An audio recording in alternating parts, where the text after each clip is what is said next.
Good afternoon and welcome to HN News. I'm Teresa's Davis and this is the news at 4:30. Perhaps better known for his cross-dressing and witty humour, comedian Eddie Izzard took on a new role today when he visited Glamorgan University's Atrium campus in Cardiff to represent the Labour Party and to talk about the elections.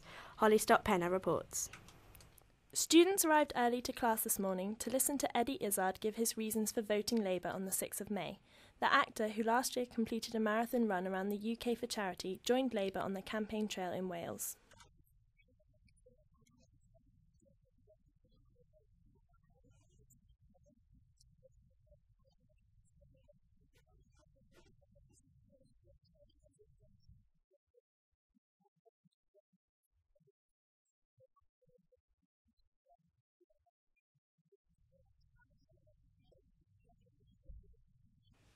Supporting Mr Izzard was Rhodri Morgan, ex-First Minister of the Welsh Assembly. A long-standing Labour supporter, he was there to encourage students to use their vote in favour of Labour. This is what he had to say. Yes, I think we can win it because I think there'll be a lot of tactical voting. And in the final stretch of the next week and a half now, a lot of people will be making up their minds. Who do they want to vote for and who do they want to stop getting into power? And I picked up an awful lot of feelings on the street. We don't want the Tories back in. However, the day was not without opposition. Anti-Labour campaigners from the Trade Union Socialist Coalition were there to protest against the Labour Party. Although we respect Mr. Izzard as a comedian, he's taken the wrong side in a war on the working class. None of the big parties today look out for the average person. Even Labour, which built itself on a core of the working class and of the trade union, has sold itself out to big business and the banking industry. Overall, the day was a success, with students piling in to listen, perhaps unaware of the power that they hold. Representing nearly 15% of the voting population, in some constituencies, students will determine who wins and who loses. A jogger from Ely who was attacked by two unleashed police dogs has launched an official complaint. Rob Darriman was attacked by the dogs on Saturday whilst on a public footpath in Trelai Woods. When he complained about the dog bites, the police officer asked Rob if he wanted the dogs to attack him again and no apology was made. Swansea's local paper printed an innocent man's photo on Friday in a story about a paedophile. Tom Morgan has more. The Swansea Evening Post printed a picture of the wrong man on the front page story about a male who pleaded guilty to a sex attack on two underage girls. The story used the innocent man photo not once but twice in the paper, while also making the same mistake on the paper's website. The wrong photos are believed to be taken from Mr Stevens' Facebook profile. The paper recalled Friday's edition and also printed a front page apology in the next day's paper and an apology on the website. A man has been charged with dangerous driving, driving under the influence and stealing around £30 worth of petrol from Tesco. Angela Hoy reports. Daniel Barker, 22, was caught on CCTV driving off from a petrol station in Cathays without paying for his petrol. This led to a high-speed police chase, ending when Barker drove towards oncoming traffic and collided with a lorry.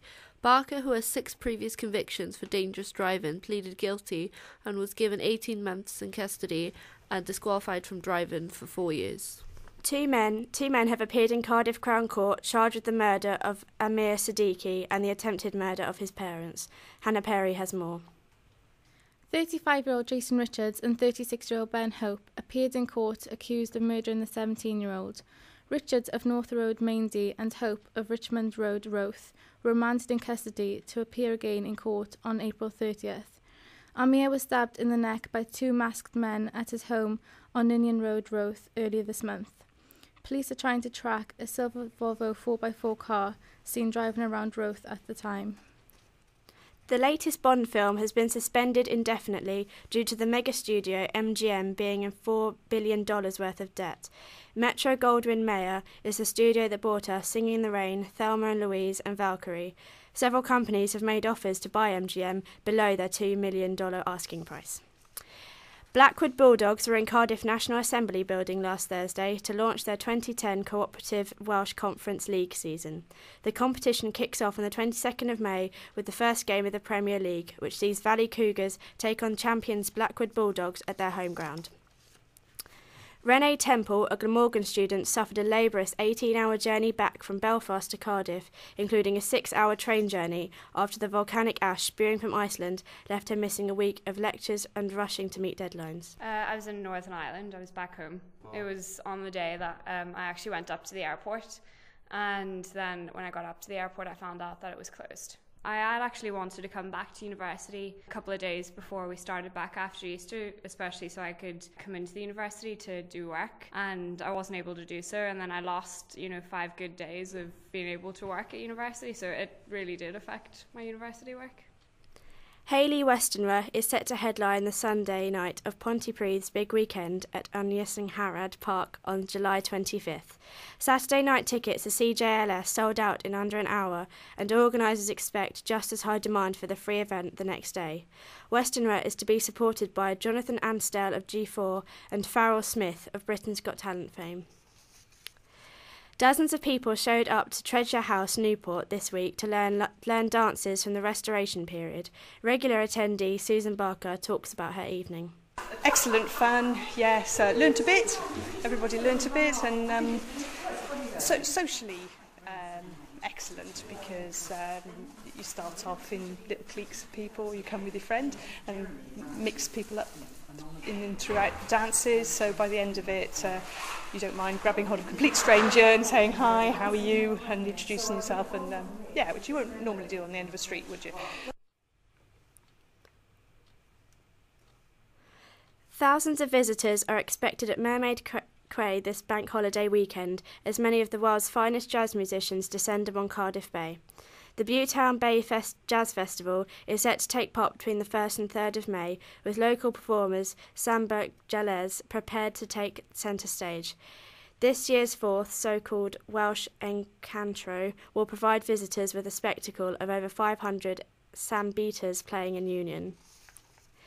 Auditions for the latest series of The X Factor took place in Cardiff this week. Craig Lowry reports.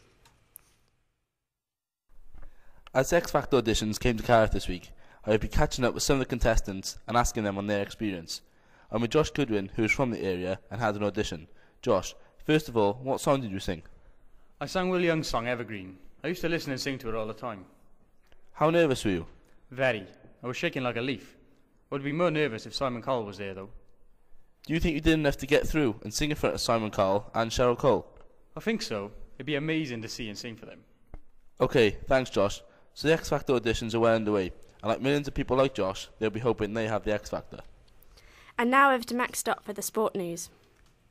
Football. Cardiff City came from behind to beat Sheffield Wednesday 3-2 in front of their own fans on Saturday, as Dave Jones' side gathers momentum in time for the Championship playoffs. It leaves them in a comfortable position and full of confidence heading into the crucial stage of this season after an impressive unbeaten 10 league games. Meanwhile, local rivals Swansea have been replaced by Blackpool in the playoff positions as time runs out for the Swans, who were beaten 2-0 at Bramall Lane by Sheffield United. Blackpool, who won at Peterborough on the weekend, replaced them, but with one game left to play, there is still hope for Paulo Sousa's side, with Blackpool travelling to a tricky type Bristol City on the last game of the season. And a Glamorgan University football team could face staying in the same division even after winning their league and being unbeaten. Glamorgan men's fourth team this year won the Bucks Western Conference by 3 points while being unbeaten, and also finished a further 11 points clear of their university rivals, Glamorgan men's third team. They may still face another season in the Western Conference, as first team coach Steve Savage is considering promoting the third team instead of the fourths. Players from the fourth team are outraged, and forward Maxim Fulton described it as stupid. He went on to say, "We have proved we are a better team and deserve to be promoted." In cricket now, and it was a poor week for Glamorgan, as yesterday they were defeated by local rival Somerset in the Clydesdale Bank 41-day cricket tournament. After a crushing 8-wicket defeat in their 4-day championship match to Derbyshire that finished on Saturday, the Dragons would have hoped to bounce back against the Somerset Sabres, who made the short trip across the Channel to the Swallow Stadium. That was Max Stott with the sport.